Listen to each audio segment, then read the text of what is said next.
Halo semua, pada video kali ini kita akan melanjutkan pembahasan soal OSN tingkat nasional bidang kimia 2023. Di video sebelumnya kita sudah membahas soal poin A dan poin B. Jika teman-teman ingin melihat pembahasan soal poin A dan poin B, teman-teman bisa cek link di deskripsi.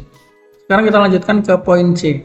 Jika sel galvanik tersebut beroperasi pada suhu 25 derajat Celcius dengan konsentrasi SN4 plus 0,01 molar, konsentrasi SN2 plus 0,1 molar, tekanan parsial oksigen 1 atm, dan pH sama dengan 4, apakah reaksinya berlangsung spontan? Buktikan dengan perhitungan. Baik, di sini kita diminta mengevaluasi apakah reaksi ini dengan kondisi yang dijabarkan pada poin C ini reaksi berlangsung spontan. Pertama, kita perlu mengetahui syarat suatu reaksi berjalan secara spontan. Ada dua cara ya. Yang pertama adalah kita bisa melihat delta G reaksi, energi bebas Gibbs reaksinya. Jika energi bebasnya negatif atau kurang dari 0, dia spontan. Nah, selain pakai delta G, kita juga bisa menggunakan langsung E sel, potensial selnya. Jika potensial selnya lebih dari 0 atau positif, maka reaksi juga berjalan spontan. Nah, karena di soal ini datanya merupakan data sel galvani di mana ada potensial reduksi standar di sini ya, di soal diketahui, maka kita akan menggunakan parameter yang kedua. Kita akan menghitung E sel atau potensial selnya apakah dia positif atau negatif. Nah, untuk menghitung E sel ini kita akan menggunakan rumus yang disebut dengan persamaan Nernst. Bentuk persamaannya seperti ini. E sel sama dengan E0 sel minus RT per ZF ln Q. Di mana E sel ini yang kita sebut dengan potensial sel pada sembarang kondisi ya. Kalau E0 sel ini adalah potensial sel pada keadaan standar. Kemudian R di sini itu adalah konstanta gas ideal yaitu 8,314. T di sini suhu dalam Kelvin. Z di sini adalah jumlah elektron yang terlibat dalam reaksi. F itu adalah konstanta Faraday atau 96.500 Coulomb per mol ya nilainya. Nah, Q ini bentuknya mirip seperti konstanta kesetimbangan. Jadi dia perbandingan konsentrasi atau tekanan parsial dari produk pangkat koefisien per reaktan pangkat koefisien. Nah, untuk menentukan bagaimana bentuk Q ini, kita harus mengetahui bentuk reaksinya seperti apa.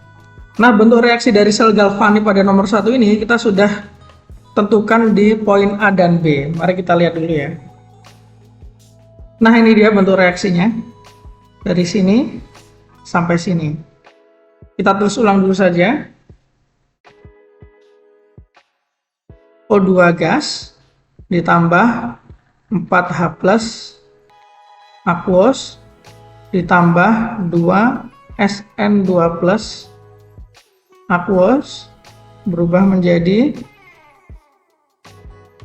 2H2O liquid ditambah 2 SN4 plus aqueous. Berdasarkan persamaan reaksi ini, kita bisa menentukan bentuk Q-nya seperti apa. Bentuk Q-nya adalah seperti ini, teman-teman. Q ini akan sama dengan konsentrasi produk atau tekanan parsial produk pangkat koefisiennya dibagi reaktan. Yang perlu diperhatikan di sini adalah zat yang dimasukkan ke dalam rumus Q itu hanya yang berfase aqueous, larutan, atau yang berfase gas. Untuk H2O ini karena ini L, maka H2O ini nggak akan ikut dalam rumus Q. Jadi untuk bagian kiri kita hanya punya SN4 plus, pangkatkan koefisiennya yaitu 2. Sedangkan untuk yang bagian bawah tuh reaktannya ada O2, berarti kalau gas ini kan fasenya gas ya O2 ya, maka kita pakai tekanan parsial. Tekanan parsial O2 koefisiennya 1, maka dipangkatkan 1 saja dikali konsentrasi H plus ini aqueous, pangkat koefisiennya 4. Kemudian SN2 plus, konsentrasi SN2 plus, koefisiennya 2, maka ini dipangkatkan 2. Dari apa yang diketahui di soal, kita bisa langsung menghitung nilai Q sebenarnya. Hanya saja di sini yang belum tahu H plusnya ya. Tapi tidak perlu khawatir, ini pH-nya diketahui. Dari pH kita bisa menghitung H plus. H plus itu adalah 10 pangkat minus pH. Kalau pH-nya di sini 4, maka H plusnya adalah 10 pangkat minus 4. Begini ya. Tinggal kita masukkan SN4 plus 0,01. Kemudian PO2 nya 1, H plus 10 pangkat min 4, dipangkatkan 4. Kemudian SN2 plusnya 0,1 pangkat 2. Dari sini kita bisa menghitung nilai Q akan sama dengan 10 pangkat 14. Ini nilai Q-nya. Nah, selanjutnya untuk tahap 2, setelah Q-nya tahu, berarti kita perlu mencari nilai-nilai yang lain, bukan? Untuk nilai R, kita sudah tahu nilainya 8,314. T suhu dalam Kelvin, di soal suhunya adalah 25 derajat Celcius. Ini kalau kita ubah ke dalam Kelvin, maka tinggal ditambah 273, sehingga dalam Kelvin ini 298 Kelvin. Suhu sudah dapat, F nilainya udah ada 96500, Z. Nah, Z ini adalah jumlah elektron. Untuk menentukannya kita harus tahu reaksinya melibatkan berapa elektron ya.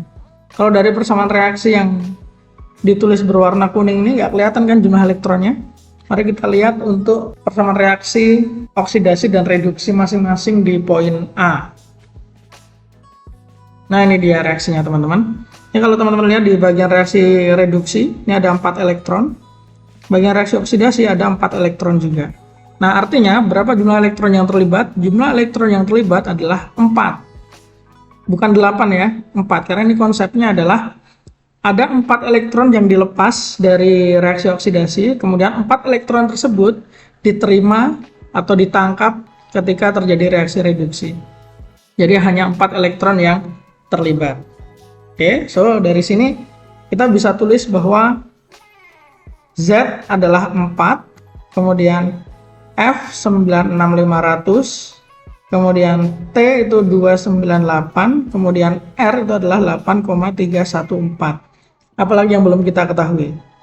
Yang belum kita ketahui adalah enol cell.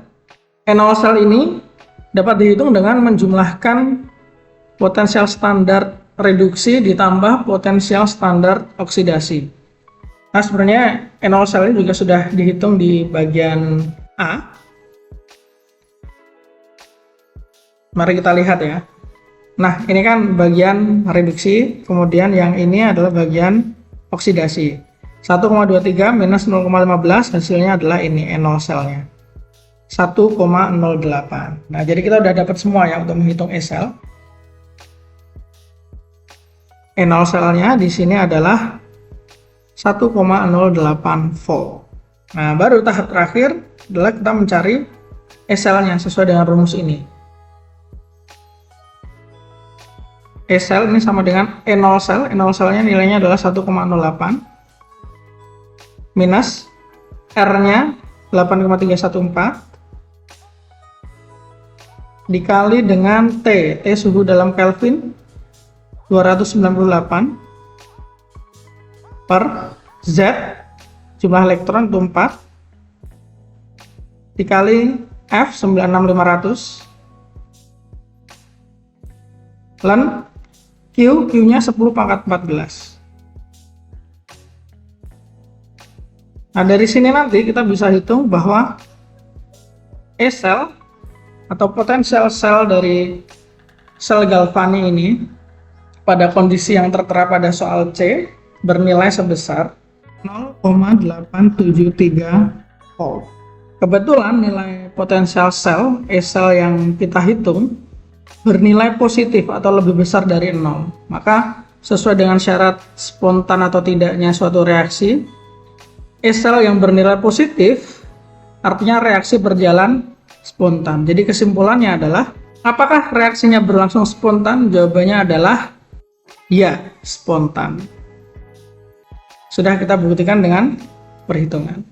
Mungkin itu aja pembahasan soal pada video kali ini. Thank you sudah menonton. See you on the next video. Dah.